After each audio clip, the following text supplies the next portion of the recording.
In every community, there is work to be done.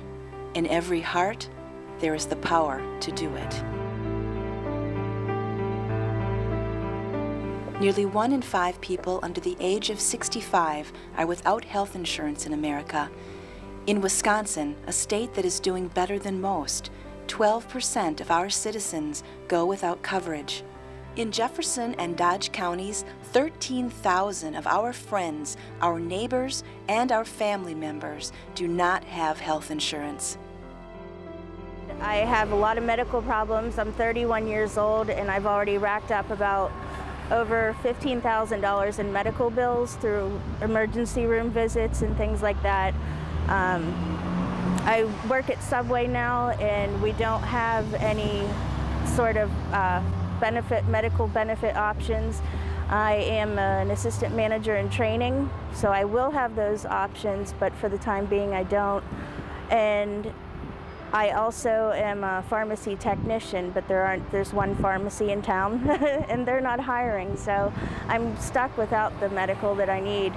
And the medication is basically the thing that really helps me, and without them I wouldn't be alive. I have asthma and thyroid disease and other problems, and their medication keeps me breathing and living. I guess I've just seen so many patients that have just really touched me as I worked with them.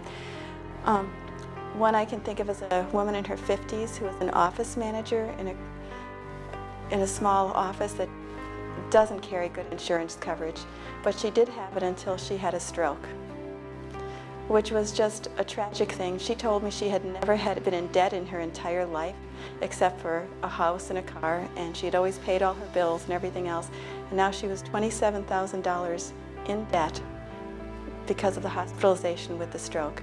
She lost her insurance entirely.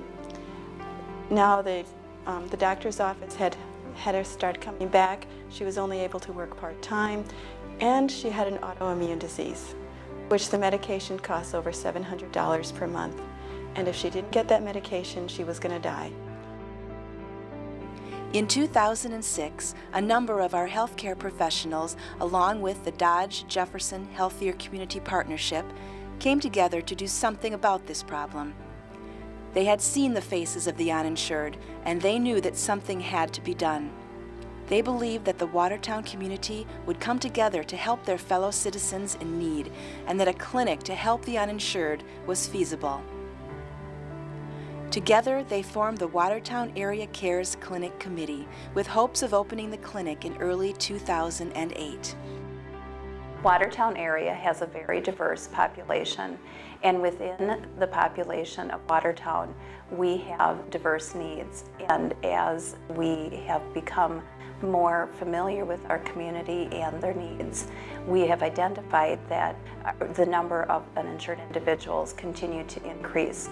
We have individuals who are working, families, single working people of all ages that are uninsured. We have to help individuals identify a source for health care, and in Watertown we do not currently have the resources to help the uninsured. Well, for a number of years now, I've been feeling I needed to do something beyond the walls of my clinic to help patients and meet the needs of people of our community. I've been working in population health in Watertown for about 20 years now, and that area of family practice has to do with looking at what the diseases are in our community and what the available resources are. And even though we've brought a lot of resources into the community through Dodge-Jefferson Healthier Community Partnership, we really have found that there's lots of people out there who just can't make ends meet, whether that's a person who's a recent immigrant to our country or a person who's been here a long time and has fallen on hard times as a family. You may be asking yourself, who are the uninsured? They are not very different than you or I. 80% of uninsured are adults. 80% are either workers or live with workers. And 67% are from families earning less than $40,000 for a family of 4. They work for small companies that can't afford to offer health insurance, or that can only offer insurance that is very costly and out of reach for many. They are part-time workers or self-employed. They are between jobs or just out of school. 29% are between the ages of 18 and 29. And they aren't that different than you or I.